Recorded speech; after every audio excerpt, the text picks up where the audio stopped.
Hello friends, welcome to our channel WBCS inspiration. আমি সৌরভ। আজকে আমি ইন্ডিয়ার পলিটির যে সিরিজটা শুরু করেছিলাম তার 16 নম্বর সিরিজ নিয়ে হাজির হয়েছি। আশা করি তোমাদের ভালো লাগবে। Parliamentary system. যারা এখনো পর্যন্ত আমার চ্যানেলটাকে সাবস্ক্রাইব করেনি তারা রেগুলার আপডেট পাওয়ার জন্য অবশ্যই চ্যানেলটাকে সাবস্ক্রাইব করে দিও। চলো শুরু করা যাক। আজকে আমি পার্লামেন্টারি সিস্টেমের যে বিষয়গুলো নিয়ে আলোচনা করব সেগুলো হচ্ছে পার্লামেন্টারি সিস্টেমস এর কি কি বৈশিষ্ট্য রয়েছে, পার্লামেন্টারি ফর্ম অফ গভর্নমেন্টের, তার সঙ্গে রয়েছে প্রেসিডেন্সিয়াল ফর্ম অফ গভর্নমেন্টের কি কি বৈশিষ্ট্য রয়েছে সেগুলো দেখব। আর পার্লামেন্টারি ফর্ম অফ গভর্নমেন্টের কি কি মেরিটস এবং ডিমেরিটস রয়েছে সেগুলো নিয়ে আলোচনা করব। আর তার সঙ্গে রয়েছে আমরা distinction between Indian and British model of parliamentary form of government. Bharat এবং ব্রিটেনে পার্লামেন্টারি ফর্ম অফ গভর্নমেন্ট রয়েছে, তা সত্ত্বেও এগুলোর মধ্যে কি কি পার্থক্য রয়েছে সেগুলো নিয়ে আমরা আলোচনা করব আজকের ক্লাসে। ঠিক আছে, চলো শুরু করা যাক। তার আগে আজকে দুটো এমসিকিউ নিয়ে আলোচনা করছি, যেগুলো তোমরা অবশ্যই আমাকে কমেন্ট সেকশনে জানাবে অ্যান্সার গুলো। প্রথম যে কোশ্চেনটা সেটা হচ্ছে, who characterises Indian union as a federation with a centralised tendency. এই উক্তিটা কার ভারতের ইউনিয়নকে a federation with a centralising tendency বলেছিল? B R Ambedkar, K C Wheare, Ivor Jennings না গ্র্যানভিল অস্টিন? চারটি অপশন রয়েছে, এদের মধ্যে কোনটা হবে তোমরা কমেন্ট করে জানাবে। সেকেন্ড যে কোশ্চেনটা, which one of the following writs issued by the Supreme Court to secure the freedom of a person upon unlawful arrest? Unlawful অ্যারেস্টের বিরুদ্ধে কোন ধরনের রিট জারি হয়, সেইটা সুপ্রিম কোর্ট কোন ধরনের রিট জারি করতে পারে? অপশন রয়েছে চারটে, হেভিয়াস কর্পাস, বি তে রয়েছে ম্যান্ডামাস, সি তে সার্সিওরারি, আর ডি তে কু warranto. A B C D কোনটা হবে তোমরা অবশ্যই কমেন্ট সেকশনে জানিও। ঠিক আছে, চলো শুরু করছি আজকের মেন ক্লাস, পার্লামেন্টারি সিস্টেম। আমরা জানি যে ভারতের যে সংবিধান নিয়ে বলা রয়েছে, ভারত হচ্ছে পার্লামেন্টারি ফর্ম অফ গভর্নমেন্টকে অ্যাডপ্ট করেছে। এই পার্লামেন্টারি ফর্ম অফ গভর্নমেন্ট সেন্টারেও রয়েছে, সেরকম ভাবে স্টেটেও রয়েছে। ঠিক আছে, সেন্টারে আর্টিকেল 74 এবং সেন্টার 75 অনুযায়ী পার্লামেন্টারি সিস্টেমের কথা বলা রয়েছে, সেরকম ভাবে স্টেটে বলা রয়েছে 163 এবং 164 নম্বর আর্টিকেল। এই দুটো আর্টিকেলে পার্লামেন্টারি ফর্ম অফ সিস্টেমের কথা বলা রয়েছে। ঠিক আছে, এই যে পার্লামেন্টারি ফর্ম অফ গভর্নমেন্টে লেজিসলেটিভ বডি এবং এক্সিকিউটিভ বডি একে অপরের উপর ডিপেন্ডেন্ট রয়েছে। ঠিক আছে, এই গভর্নমেন্টে যে এক্সিকিউটিভ বডি আছে সেটা লেজিসলেচারের কাছে রেসপন্সিবল থাকে তার পলিসি এবং অ্যাক্টকে চালু করার জন্য, বা পলিসি এবং অ্যাক্টের জন্য লেজিসলেচারের কাছে বিশেষভাবে রেসপন্সিবল রয়েছে। এটা পার্লামেন্টারি ফর্ম অফ গভর্নমেন্টের বিশেষ বৈশিষ্ট্য। এই পার্লামেন্টারি ফর্ম অফ গভর্নমেন্টকে আবার ক্যাবিনেট গভর্নমেন্ট বা রেসপন্সিবল গভর্নমেন্ট বা ওয়েস্টমিনিস্টার মডেল অফ গভর্নমেন্টও বলা হয়। কারণ ব্রিটেনের যে পার্লামেন্ট সেটা ওয়েস্টমিনিস্টারে রয়েছে বলে এটাকে ওয়েস্টমিনিস্টার ফর্ম অফ গভর্নমেন্টও বলা হয়। এটা এই ধরনের parliamentary form of government Britain, Japan, Canada সহ ভারতে দেখতে পাওয়া যায়। অপরদিকে যদি আমরা দেখি যে এর উল্টোটা অর্থাৎ প্রেসিডেন্সিয়াল ফর্ম অফ গভর্নমেন্ট, সেখানে দেখতে পাওয়া যায় যেসব দেশে, সেগুলো হচ্ছে ইউএসএ দেখতে পাওয়া যায়, ব্রাজিলে, রাশিয়া, শ্রীলঙ্কা, এগুলিতে দেখতে পাওয়া যায় প্রেসিডেন্সিয়াল ফর্ম অফ গভর্নমেন্ট। ঠিক আছে, এরপর চলে যাচ্ছি আমরা ফিচার্স এর বিষয়ে। পার্লামেন্টারি ফর্ম অফ গভর্নমেন্টের কি কি ফিচার্স রয়েছে, অর্থাৎ মেন কি কি বৈশিষ্ট্য রয়েছে। প্রথম যে বৈশিষ্ট্যটা সেটা হচ্ছে নমিনাল এবং রিয়েল এক্সিকিউটিভ। ভারতকে যদি আমরা দেখি তাহলে এখানে দেখতে পাই দু ধরনের হেডকে দেখতে পাই। একটা হচ্ছে প্রেসিডেন্ট, অপরপক্ষে রয়েছে প্রাইম মিনিস্টার। প্রেসিডেন্ট হচ্ছে হেড অফ দ্য স্টেট, আর প্রাইম মিনিস্টার হচ্ছে হেড অফ দ্য গভর্নমেন্ট। ঠিক আছে, প্রেসিডেন্ট হচ্ছে নমিনাল হেড বা নমিনাল এক্সিকিউটিভ, নামমাত্র। ঠিক আছে, আর প্রাইম মিনিস্টার হচ্ছে রিয়েল এক্সিকিউটিভ। সব কাজকর্ম কিন্তু প্রেসিডেন্টের নামেই ঘটে, কিন্তু মেন কাজ যেটা রিয়েল এক্সিকিউটিভ যে কাজটা সেটা কিন্তু প্রাইম মিনিস্টার করে। ঠিক আছে, তাহলে তোমরা অবশ্যই মনে রাখবে যে প্রাইম মিনিস্টার হচ্ছে রিয়েল এক্সিকিউটিভ অর্থাৎ ডি ফ্যাক্টো এক্সিকিউটিভ, আর প্রেসিডেন্ট হচ্ছে নমিনাল এক্সিকিউটিভ বা ডি জুরে এক্সিকিউটিভ। ঠিক আছে, এই যে নমিনাল এবং রিয়েল এক্সিকিউটিভ এর আন্ডারে আর্টিকেল 74 অবশ্যই এক্সাম পার্সপেক্টিভের ক্ষেত্রে খুবই গুরুত্বপূর্ণ। 74 প্রোভাইডস করে যে council of minister headed by prime minister to aid and advise the president in his exercise of his function. Prime minister এবং কাউন্সিল অফ মিনিস্টার প্রেসিডেন্টকে তার কাজ করার জন্য সাহায্য এবং মত দান করে, যেটা কিন্তু প্রেসিডেন্ট বাধ্য থাকবে সেই মতো কাজ করার জন্য, যেটা প্রাইম মিনিস্টার এবং তার কাউন্সিল মিনিস্টাররা যে অ্যাডভাইসটা দেবে সেটা প্রেসিডেন্ট মানতে বাধ্য থাকবে। এটা 42তম এবং 44তম সংবিধান সংশোধনের মাধ্যমে বাধ্যতামূলক করা হয়েছে, এই যে অ্যাডভাইসটা বাইন্ডিং করা হয়েছে প্রেসিডেন্টের উপর। ঠিক আছে, এরপর যে বৈশিষ্ট্যটা সেটা চলে যাচ্ছে মেজরিটি পার্টি রুল, অর্থাৎ পলিটিক্যাল পার্টি যেটা মেজরিটি সিট পাবে লোকসভাতে তার যে লিডার হবে সে সাধারণত প্রাইম মিনিস্টার অ্যাপয়েন্ট হয়, যেটা প্রেসিডেন্ট তাকে প্রাইম মিনিস্টার নির্বাচন করে, এবং অন্য যে মিনিস্টার গুলো রয়েছে তারা প্রাইম মিনিস্টারের কথা মতো প্রেসিডেন্ট তাকে নির্বাচিত করে। আর যে ক্ষেত্রে কোনো সিঙ্গেল পার্টি মেজরিটি পায় না সেক্ষেত্রে প্রেসিডেন্ট বিভিন্ন পার্টিকে মেজরিটি দেখানোর জন্য সময় দেয় এবং মেজরিটি পার্টি গঠন করে তারপর সরকার গঠন করে। তাহলে এটাও একটা পার্লামেন্টারি ফর্ম অফ গভর্নমেন্টের বৈশিষ্ট্য যে মেজরিটি পার্টি রুল করে কেন্দ্রে বা সেরকম ভাবে স্টেটেও। ঠিক আছে, এরপর যে উল্লেখযোগ্য বৈশিষ্ট্য সেটা হচ্ছে কালেকটিভ রেসপন্সিবিলিটি। এই যে বৈশিষ্ট্যটা এটাকে বলা হয় পার্লামেন্টারি গভর্নমেন্টের বেডরক প্রিন্সিপাল।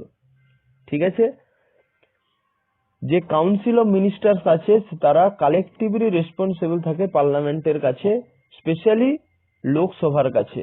এটা আর্টিকেল 75 বলা রয়েছে। এটা অনেকবার এক্সামে এসছে যে কাউন্সিল অফ মিনিস্টার্সরা কালেকটিভলি রেসপন্সিবল থাকে পার্লামেন্টের কাছে, পার্টিকুলারলি লোকসভার কাছে। ঠিক আছে, তারা একটা টিম হিসেবে কাজ করে যখন তারা সিঙ্ক অ্যান্ড সুইম টুগেদার, অর্থাৎ যদি প্রাইম মিনিস্টার রেজিগনেশন দেয় তাহলে টোটাল যে কাউন্সিল অফ মিনিস্টার্স আছে তারাও অটোমেটিক রিজাইন হয়ে যায় বা তারা অটোমেটিক ভেঙে পড়ে। ঠিক আছে, এরপরে চলে যাচ্ছি পরের যে বৈশিষ্ট্যটা উল্লেখযোগ্য, ডাবল মেম্বারশিপ।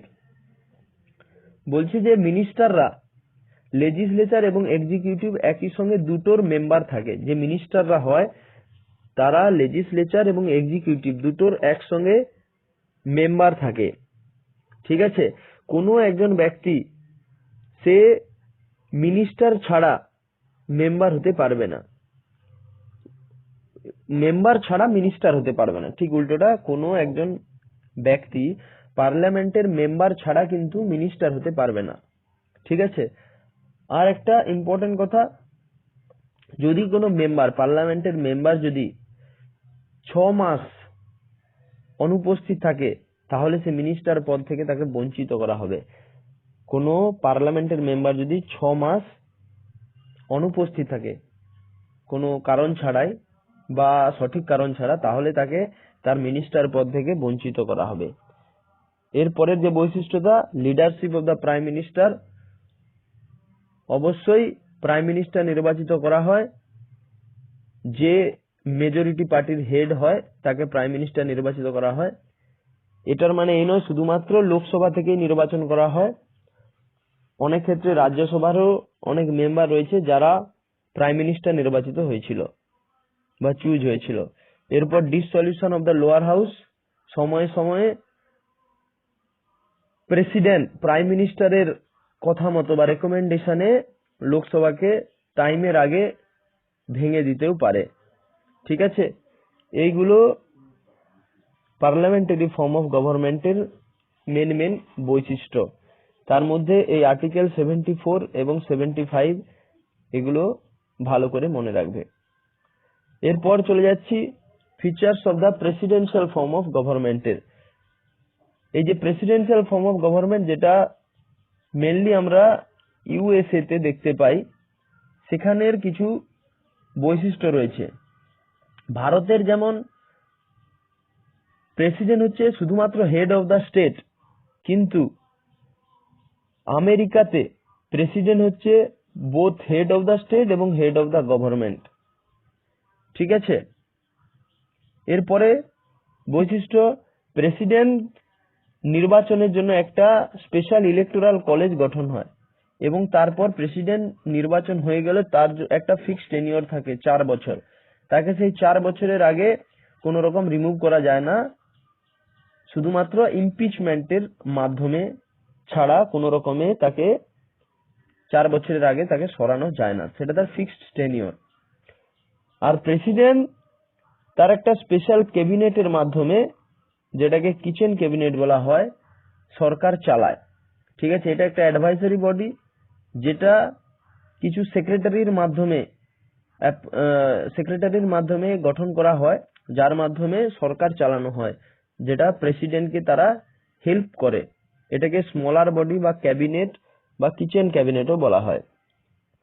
ঠিক আছে, এই যে প্রেসিডেন্ট বা তার সেক্রেটারিরা থাকে, তারা কিন্তু সরকারের কাছে তারা যে কাজকর্ম করে তার জন্য দায়ী থাকে না বা তাদের কাছে রেসপন্সিবল থাকে না, তারা স্বাধীনভাবেই কাজ করে। এর পরের যে বৈশিষ্ট্য রয়েছে, যে প্রেসিডেন্ট লোয়ার হাউস যে রয়েছে সেটাকে ডিসলভ করতে পারে না। যেখানে আমাদের প্রাইম মিনিস্টার চাইলে প্রেসিডেন্টকে রেকমেন্ড করে লোয়ার হাউস অর্থাৎ লোকসভাকে ডিসলভ করতে পারে, কিন্তু ইউএসএ তে সেটা হয় না। ঠিক আছে, এইগুলো হচ্ছে প্রেসিডেন্সিয়াল ফর্ম অফ গভর্নমেন্টের বৈশিষ্ট্য, বা বলা যেতে পারে যে ডিফারেন্স, ও যেটা পার্লামেন্টারি ফর্ম অফ গভর্নমেন্টের সঙ্গে ডিফারেন্স। এরপরে চলে যাচ্ছি মেরিটস এন্ড ডিমেরিটস, কি কি রয়েছে। মেরিটস যদি আমরা দেখি তাহলে আমরা দেখতে পাবো যে লেজিসলেচারের সঙ্গে এক্সিকিউটিভের একটা হারমোনি বজায় থাকে, অর্থাৎ সমতা বজায় রেখে কাজকর্ম করা হয় এক্সিকিউটিভের সঙ্গে লেজিসলেচারের। তারা একে অপরের সঙ্গে ইন্টারডিপেন্ডেন্ট থাকে কাজ করার বিষয়ে, বা কোনো অ্যাক্ট বা কোনো রেগুলেশন বা কোনো নতুন ল আনার ব্যাপারে তারা একে অপরের উপর ইন্টারডিপেন্ডেন্ট থাকে। এই পার্লামেন্টারি ফর্ম অফ গভর্নমেন্টের এটা একটা মেরিটস। দ্বিতীয়ত, এটা একটা রেসপন্সিবল গভর্নমেন্ট। আর 3 নম্বর যেটা, এটা ডেসপোটিজমকে প্রিভেন্ট করে, অর্থাৎ একার যে দ্বারা সরকার চালানোকে এটাকে অনেকটাই প্রিভেন্ট করে, কারণ এক্ষেত্রে কোনো ইন্ডিভিজুয়াল নয়, কাউন্সিল অফ মিনিস্টাররা দায়ী থাকে পার্লামেন্ট বা লোকসভার কাছে। এটা হচ্ছে মেরিটস। এরপর ডিমেরিটস যদি আমরা দেখি, এটা অনেকটাই আনস্টেবল গভর্নমেন্ট, অর্থাৎ যখন কোনো পার্টি মেজরিটি না থাকে তাহলে তাকে ছেড়ে দিতে হয়, অর্থাৎ তাকে সেটা ডিসসলিউশন হয়ে যায় সেই পার্টিটা। এরপর নো কন্টিনিউটি পলিসি আর ডিক্টেটরশিপ অফ দ্য ক্যাবিনেট, এক্ষেত্রে কোনো একজন ব্যক্তির ডিক্টেটরশিপ থাকে না, যে ক্যাবিনেটে থাকে অর্থাৎ মেজরিটি পার্টি দ্বারা গঠিত যে ক্যাবিনেট থাকে তার কিন্তু ডিক্টেটরশিপটা চলে। এটা একটা ডিমেরিটস বলা যেতে পারে পার্লামেন্টারি ফর্ম অফ গভর্নমেন্টের ক্ষেত্রে। ঠিক আছে, এরপর চলে যাচ্ছি যে কি কি ডিস্টিংশন রয়েছে ইন্ডিয়ান আর ব্রিটিশ মডেলের মধ্যে, কি কি পার্থক্য রয়েছে মেন, সেটা দেখে নেওয়া যাক। যদিও ভারত ব্রিটেন থেকে এই পার্লামেন্টারি ফর্ম অফ গভর্নমেন্টটাকে ধারণাটাকে নিয়েছে, তাও কিছু কিছু বেসিক ডিফারেন্স রয়েছে। ইন্ডিয়ার হচ্ছে প্রজাতান্ত্রিক সরকার, কিন্তু ব্রিটিশে রাজতান্ত্রিক সরকার লক্ষ্য করা যায়। ব্রিটিশে মোনার্কিয়াল সিস্টেম অফ গভর্নমেন্ট, আর এখানে রিপাবলিকান সিস্টেম দেখতে পাওয়া যায়। এখানে যে প্রাইম মিনিস্টার, এখানে যে প্রেসিডেন্ট, ভারতে প্রেসিডেন্ট হচ্ছে ইলেক্ট করা হয়, হেড অফ দ্য স্টেট সেটা ইলেক্ট হয়, কিন্তু ব্রিটেনে কি হয়, তারা হেরেডিটারি ভাবে রাজা, তার ছেলে, রানী, এভাবে তারা এনজয় করে, অর্থাৎ বংশ পরম্পরায় তারা এই সুবিধাটা ভোগ করে। কিন্তু ভারতের ক্ষেত্রে প্রেসিডেন্টের নির্বাচন করা হয়। সেকেন্ড যে ডিফারেন্সটা রয়েছে,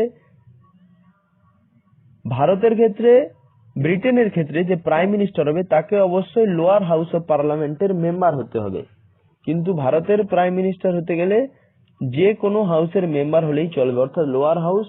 সাধারণত ভারতের যে প্রাইম মিনিস্টার হয় সে সাধারণত লোয়ার হাউস অফ পার্লামেন্টের মেম্বার হয়, কিন্তু যদি আমরা ব্যতিক্রম দেখি তাহলে দেখতে পাবো যে ইন্দিরা গান্ধী যে প্রাইম মিনিস্টার হয়েছিল, বা দেবে গৌড়া এবং মনমোহন সিং, তারা কিন্তু রাজ্যসভার মেম্বার ছিল। তাহলে এটা একটা ডিফারেন্স বলা যেতে পারে।